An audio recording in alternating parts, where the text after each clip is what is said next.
আমার নদীর বাজার গ্রাম কোনটা বাজারে আসতেছিলাম, হঠাৎ করে ওই একই গ্রামের যাই বললা সে মোটরসাইকেল আমার কথা নাই যে বাধায় আর কি অ্যাক্সিডেন্টে পড়ছে।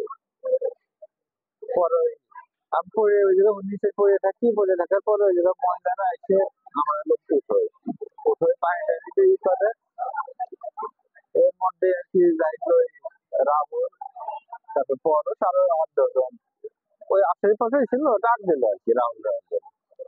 পরে ওরা আসলো, ওরা এসে রাইড আমার বন্ধু বাজার ঘাটে আসবি, ওই মাথা নিচু করে যাবি, নিচু করে আসবি, চোখ তুলে কোনো সময় আমাকে তাকাবে।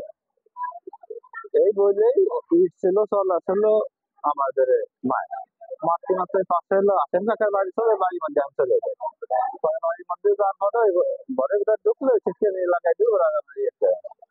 পরে আমার গাড়িটা হলো ওইটা ছিল ডিসকভারি 100 ওই গাড়িটা নিয়ে যায় আপনার পর আমি জানলায় তাকায় দেখলাম ওই রাহুল গাড়িতে জোড়ায় গাড়িতে গেল, আর পর আমার গাড়িতে নিয়ে গেল। ওরা 2-3টা গাড়ি ছিল। পরে হচ্ছে আমার ওই লোকজনে পরে হসপিটালে অভিযোগ করি না, আমি অসুস্থ পরবর্তীতে অভিযোগ